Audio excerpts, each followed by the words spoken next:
Buenos días, Dios le bendiga. Le habla su amigo y hermano Saúl Rivera, siervo y amigo de Jesucristo, aquí bajo un silbo apacible en la mañana del lunes 24 de noviembre del 2025, y como todos los lunes, dándole gracias al Señor por la oportunidad que nos da primeramente de que cuando abrimos los ojos estamos vivos, podemos respirar, algunos tal vez con una dolencia, otros con más, otros enfermos, de alguna manera u otra, pero agarrados de la fe. Y en esta mañana, como parte de los estudios basados en el libro de estudios bíblicos para la vida, hoy estaremos hablando acerca de mostrando la fe en nuestras relaciones, mostrando nuestra fe en nuestras relaciones. Y como un pensamiento central, pues debemos decir que no debemos jugar al favoritismo, porque todos de alguna manera u otra caemos en esa trampa que pone el enemigo de la humanidad, Satanás, el diablo, que el Señor lo reprenda, porque tanto es enemigo del cristiano como también lo es del que no es cristiano, porque no pienses que Satanás, porque no seas cristiano, te va a dar el favor a ti. Él lo que procura es destruir, porque dice la Escritura que el enemigo vino para matar, robar y destruir. Pero la Biblia dice que Cristo vino para dar vida y dar vida en abundancia. Por lo cual, aprovechando la coyuntura acerca de lo que acabo de expresar, te invito a que si no has conocido a Jesucristo como tu Señor, vengas en arrepentimiento por haber vivido a espalda de Dios, a espalda de su palabra, y comiences una vida nueva en Cristo, confesándole como tu Señor, para que ya no vivas tú, sino que viva el Señor, su palabra en ti. Así que no juguemos al favoritismo, mostrando nuestra fe al prójimo, mostrando nuestra fe en nuestras relaciones. Y el libro relata, como modo de aplicación para la vida, relata, ¿verdad?, un evento que hubo con un comentarista deportivo llamado Stephen Smith, y que lo criticaron por hacer unos comentarios insensibles sobre un bateador designado y que era lanzador de Los Ángeles, de la ciudad de Los Ángeles. El bateador se llama Shohei Ohtani, japonés. En cambio, pues Smith dijo: fui injusto, punto, porque reconoció que lo había hecho mal. Los comentarios de Smith no tuvieron nada que ver con la actuación que tuviera el bateador Ohtani. Sus comentarios más bien estaban vinculados, estaban relacionados al hecho de que Ohtani era japonés. Y Smith, como hombre negro, se vio al otro lado del racismo y es un crítico abierto del pensamiento y el comportamiento racista. Sin embargo, esta vez él fue la parte ofensiva.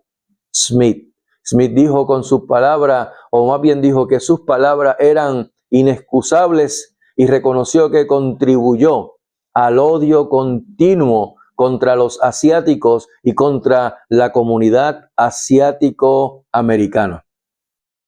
Smith no está solo en esto, porque el prejuicio es mucho más común de lo que debiera ser entre aquellos que están de acuerdo en que todos somos creados a la imagen y semejanza de Dios.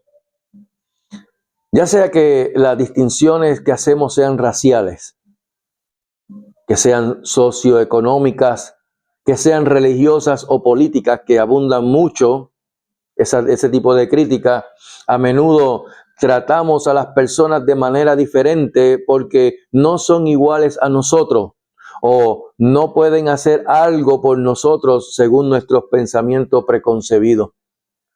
Y el apóstol Santiago señaló una mejor manera, la cual debemos demostrar a todos por igual. Por tal razón, toma tu Biblia y acompáñame al libro, a la carta del apóstol Santiago, en su capítulo 2, y vamos a leer los primeros 4 versos. Dice la Escritura: a la gloria del Padre, del Hijo y con la comunión de su Santo Espíritu. Hermanos míos, que vuestra fe en nuestro glorioso Señor Jesucristo sea sin acepción de persona. Porque si en vuestra congregación entra un hombre con anillo de oro y con ropa espléndida, y también entra un pobre con vestido andrajoso, y miráis con agrado al que trae la ropa espléndida y le decís: siéntate tú aquí en buen lugar, y decís al pobre: estate tú allí en pie, o siéntate aquí bajo mi estrado. ¿No hacéis distinciones entre vosotros mismos y venís a ser jueces con malos pensamientos? En ocasiones se hacen visitas a una iglesia, tal vez para ayudarlo. El comentarista del libro hace visitas a una iglesia para ayudarla. Y él le pide a sus amigos que visiten la iglesia también y que le comuniquen las impresiones que tienen acerca de esa iglesia. Y hace unos años, pues 2 personas tuvieron experiencias muy diferentes en la misma iglesia y el mismo día. A una de ellas le dieron una cálida bienvenida, le entregaron algunos materiales, le presentaron al pastor principal, mientras que a la otra se sentó sola sin ninguna interacción con nadie. Podría ser una simple coincidencia, pero el visitante a quien se le dio esa cálida bienvenida resultó ser de la misma raza que la mayoría de los asistentes a esa iglesia, mientras que la otra persona no lo era. Esa iglesia parecía tener sus favoritos basándose en las apariencias externas, que es una clara violación del principio de este pasaje que acabamos de leer. Si nuestra fe ha impregnado nuestras vidas, entonces no va a haber favoritos basados en una apariencia externa. El racismo y cualquier otro tipo de discriminación simplemente es pecado. Ocurren cuando no tomamos plena posesión de nuestra fe. Debemos aferrarnos a nuestra fe como lo haríamos con las asas de una montaña rusa cuando comienza a dar vuelta para lado y lado y nos agarramos firmemente a ella. Pero no debemos aferrarnos incluso más a nuestra fe cuando tengamos la tentación de discriminar. El objetivo no es cambiar nuestra discriminación de un grupo a otro, sino más bien dejar de hacerlo por completo, punto. No puede haber en nuestro vocabulario, en nuestra actitud, en nuestro comportamiento, no puede haber discriminación, punto. En apoyo a este mandato, Santiago el apóstol dijo un ejemplo, o dio un ejemplo con el que sus lectores iniciales podían relacionarse con facilidad, y es un ejemplo que se traduce muy bien en nuestra cultura eclesiástica. ¿Cuáles son algunas de las formas en que la gente muestra favoritismo? Recuerdo la anécdota de un pastor que hizo un ejercicio en una ocasión, o un evangelista, que fue invitado a la iglesia, o no sé si fue ese el caso, o fue que el pastor quiso darle una lección, pero tengo entendido que fue un invitado, y el invitado simplemente se vistió como un deambulante, como una persona sin hogar, andrajoso, como dice aquí la Escritura, con vestido andrajoso, sucio, claro, era maquillaje, pero en la iglesia cuando llegó y se presentó, lo pararon en seco en la entrada y hicieron que él se retirara y lo pusieran en una esquina separado de la congregación. Cuando el pastor de la iglesia hace el llamado a la persona invitada que iba a predicar, para sorpresa de todos, el que iba a predicar era ese andrajoso que no le permitieron sentarse en las bancas al frente y que lo echaron para la parte de atrás. ¿Qué clase de lección para una iglesia? Y este apóstol Santiago hace bien marcada el asunto de que no puede haber acepción de personas ni dentro de la congregación, ni tampoco fuera de la congregación. Punto. Es un no. Porque cuando nosotros discriminamos a las personas, estamos haciendo juicios que no tenemos autoridad para hacer.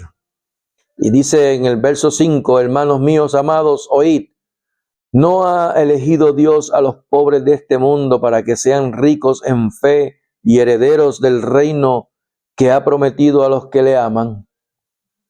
Pero vosotros habéis afrentado al pobre. ¿No os oprimen los ricos y no son ellos los mismos que os arrastran a los tribunales?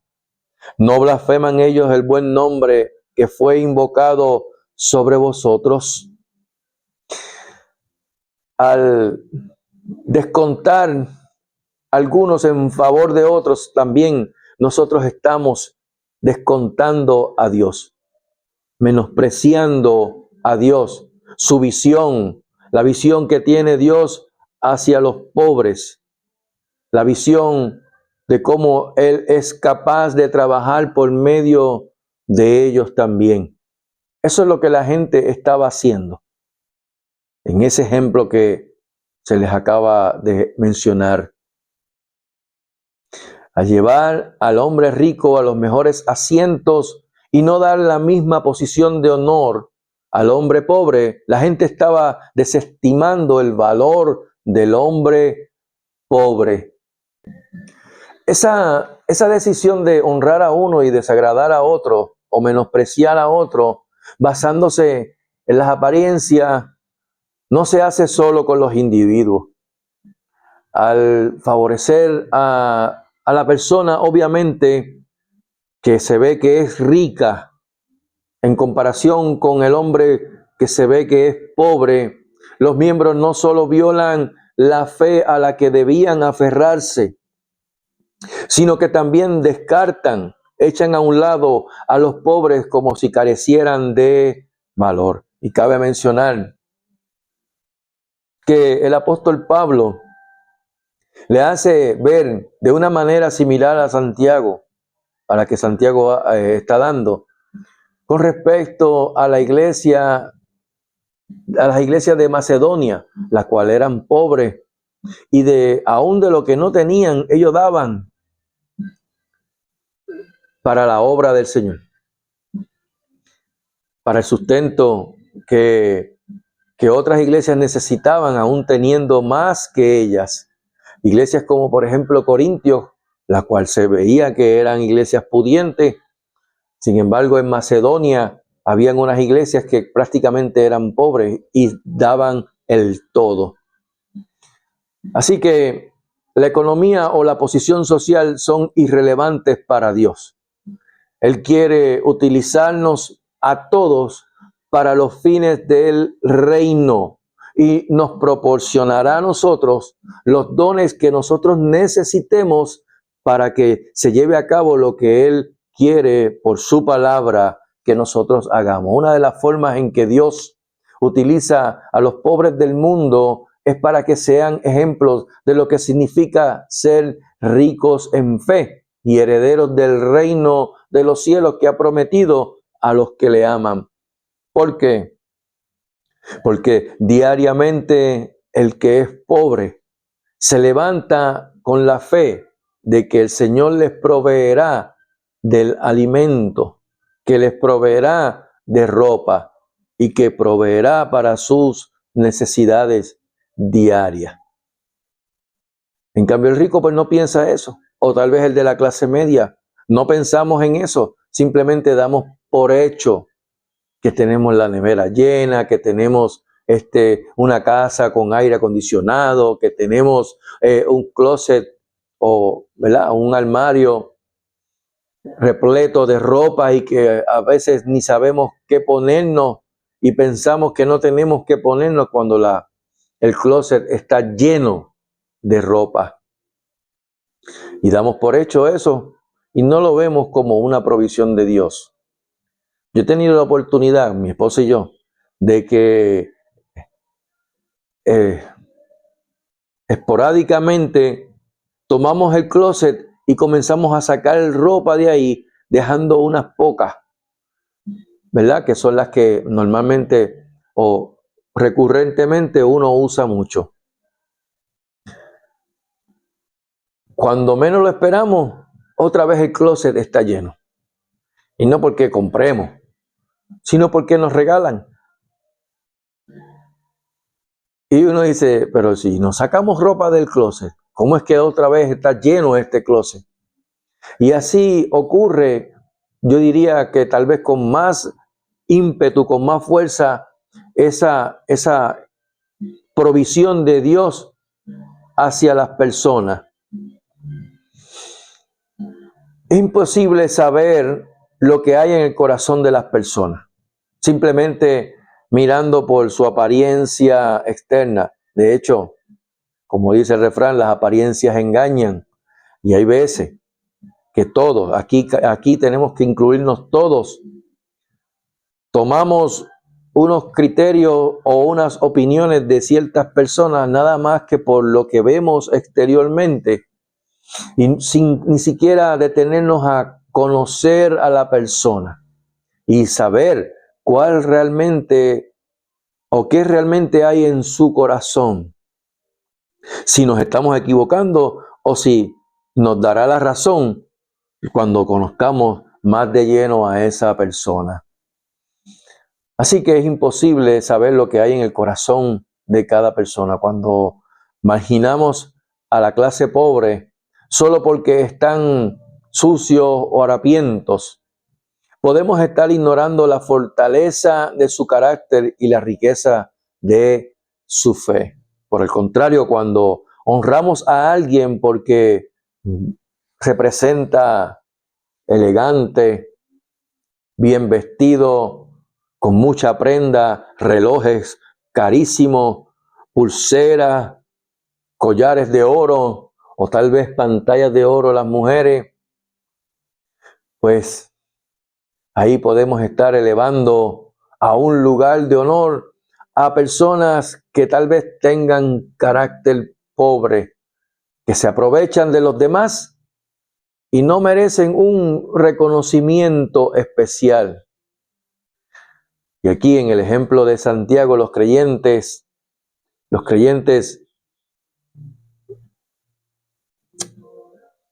habían honrado a quienes les oprimían, a quienes arrastraban a los tribunales, a los ricos.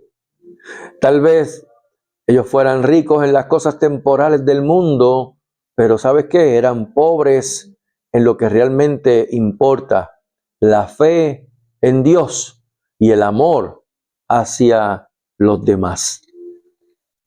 ¿Cómo podemos entonces disciplinarnos para no mostrar favoritismo?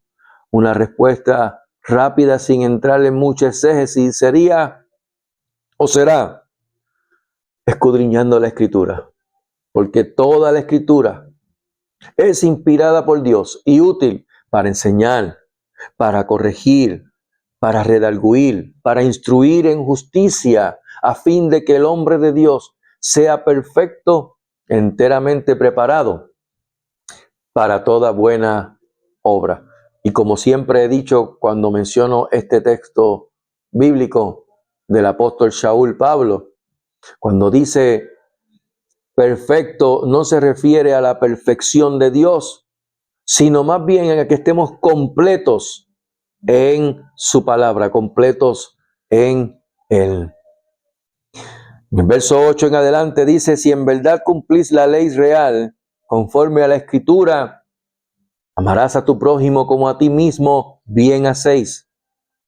Pero si hacéis acepción de personas, cometéis pecado y quedáis convictos por la ley como transgresores. Porque cualquiera que guardare toda la ley, pero ofendiere en un punto, se hace culpable de todos. Porque el que dijo, no cometerás adulterio, también ha dicho, no asesinarás. Ahora bien, si no cometes adulterio, pero asesinas, ya te has hecho transgresor de la ley. Así hablad y así haced, como los que habéis de ser juzgados por la ley de la libertad. Porque juicio sin misericordia se hará con aquel que no hiciere misericordia, y la misericordia triunfa sobre el justo. Aquí el apóstol Santiago no estaba desalentando a los creyentes por tratar bien a los ricos, pero no quería que estos fueran tratados de manera diferente. No es que trataras mal al rico, sino más bien que de la misma manera que tratabas bien al rico, trataran también bien al pobre. Por lo que entonces debemos tratar a todos por igual, a los ricos, a los pobres, y eso significa amarlos a todos por igual. Cuando mencionan aquí en la ley del Antiguo Testamento, los judíos tenían, o más bien el pueblo hebreo, el pueblo de Israel, tenían el mandato de amar al prójimo en lugar de guardar rencor, en lugar de buscar venganza contra alguno de la comunidad. Por desgracia, el pueblo hebreo habían restringido la definición de prójimo para solo incluir a los que estaban en su entorno como israelitas. Pero Jesús, en el tiempo estando en Judea, Jesús aplicó la ley del amor a los que estaban fuera de la comunidad. Por eso es que vemos que Jesús hace referencia del samaritano. Siempre hacía referencia entre el judío y el samaritano, porque judíos y samaritanos no se llevaban, no podían estar en común acuerdo, no podían estar unidos. Solemos entonces referirnos al mandamiento de amar a Dios y a los demás como a nosotros mismos, como el gran mandamiento. Santiago llamó al mandamiento de amar al prójimo como a nosotros mismos, la ley real del amor que siempre se aplica a todos. Si no se aplica universalmente a todos, entonces no se cumple en lo absoluto. ¿Por qué? Porque Él dijo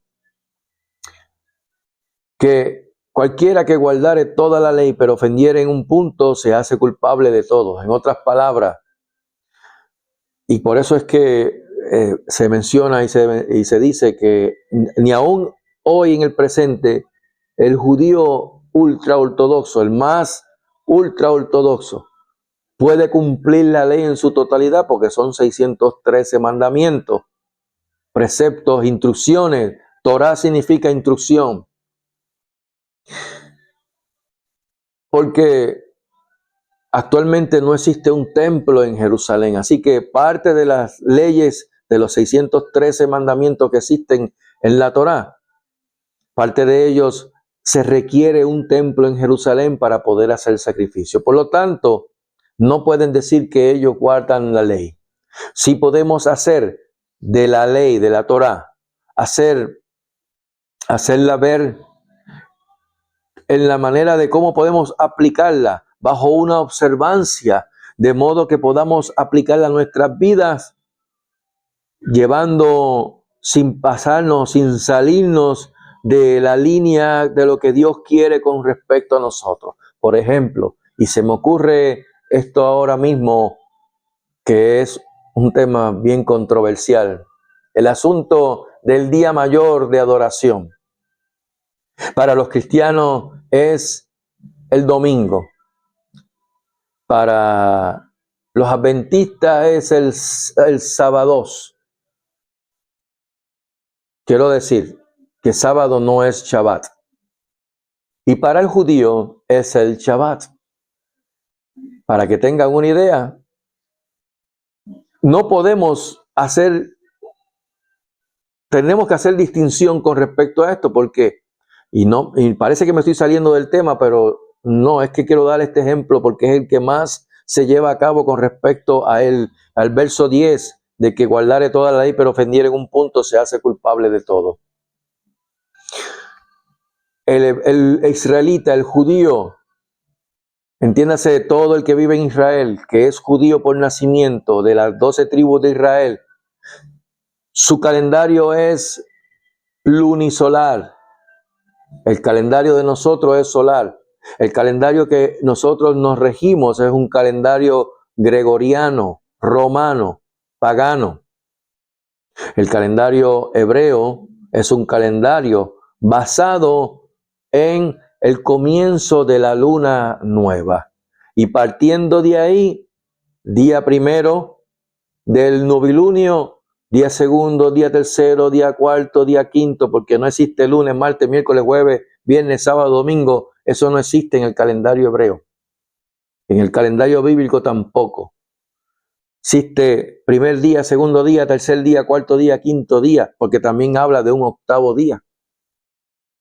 Pero cuando llega el séptimo día, ese es el Shabbat, partiendo del nacimiento de la luna renovada, lo que conocemos como luna nueva.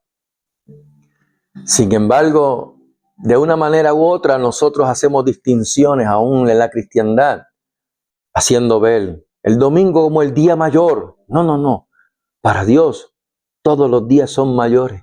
Todos los días tenemos que adorarle a Él, de leer su palabra, saber qué es lo que nosotros debemos hacer en el día, demostrar nuestra fe con nuestros actos, que es una de la parte que el apóstol Santiago habla más adelante en el verso 14, cuando habla acerca de la fe sin obra es muerta en sí misma.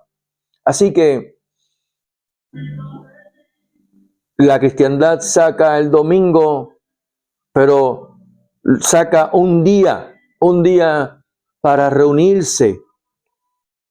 El judío saca un día para reunirse. De hecho, los judíos prácticamente en sus sinagogas o en sus tabernáculos pequeños, ellos se reúnen todos los días.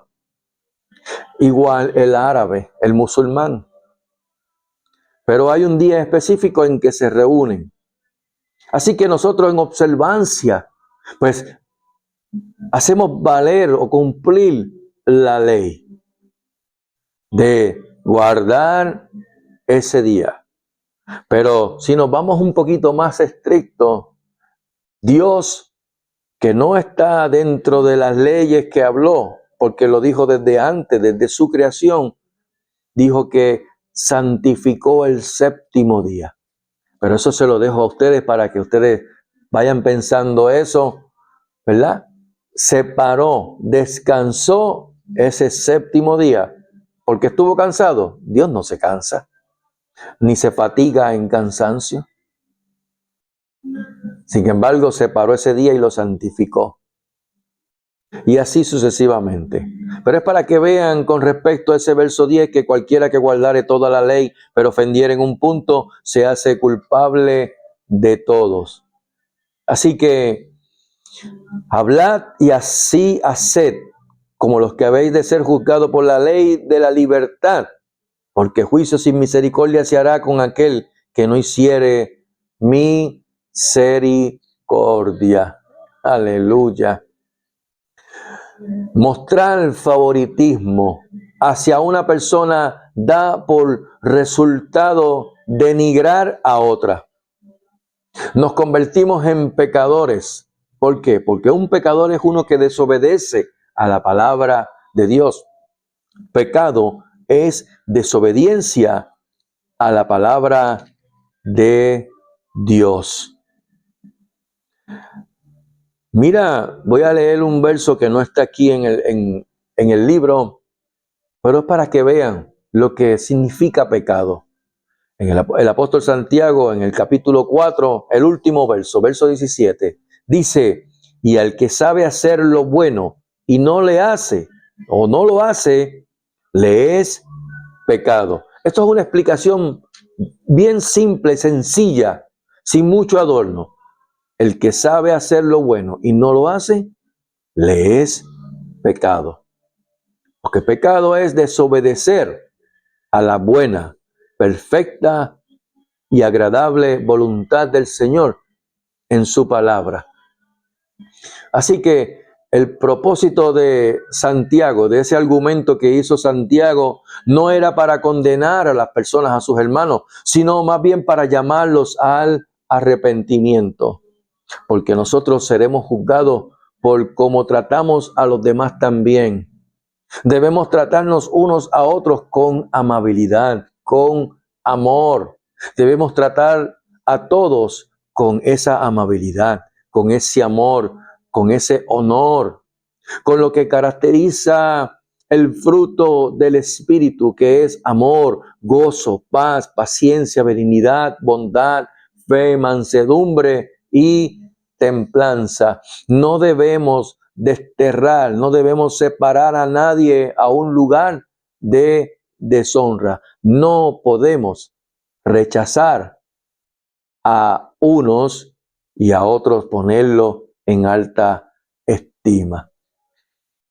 Jesús dijo en Mateo 22, verso 37 al 39, amarás al Señor tu Dios con todo tu corazón y con toda tu alma y con toda tu mente. Y en otro de los textos, creo que es en Lucas, dice, y con todas tus fuerzas. Este es el primero y grande mandamiento. Y el segundo es semejante, amarás a tu prójimo como a ti mismo. Dios, por alguna razón, nos hizo a todos diferentes. Diferente en cuanto al físico, en cuanto a la personalidad. Si aprendemos a ver la belleza del diseño de Dios y del plan de Dios para con cada individuo, los trataremos a todos sin prejuicio. Por lo cual, la lección de hoy es una buena lección para poder aplicarla todos los días. Si no se ha hecho, aplicarla desde el día de hoy. No jugar al favoritismo y mostrar nuestra fe en todas nuestras relaciones. Que Jehová les bendiga y les guarde. Que Jehová haga resplandecer su rostro sobre ustedes y tenga de ustedes misericordia. Que Jehová alce sobre ustedes su rostro y ponga en ustedes shalom, paz. Que tengan una excelente mañana, tarde o noche, cuando puedan ver este video y compartirlo también para que esos algoritmos, ¿verdad?, de las redes sociales entiendan que son videos que deben compartirse y que deben compartirse porque estamos hablando la palabra de Dios para que mientras el día dura, la palabra siga expandiéndose a otros. Si no se comparte, se estanca, la echan, como dicen por aquí, en algunos ambientes de oficina, en el file 13 o el zafacón. Y simplemente se queda inerte. Pero al compartirla, la palabra sigue corriendo para que puedan llegar hasta los confines de la tierra. Que Dios les bendiga. Shalom.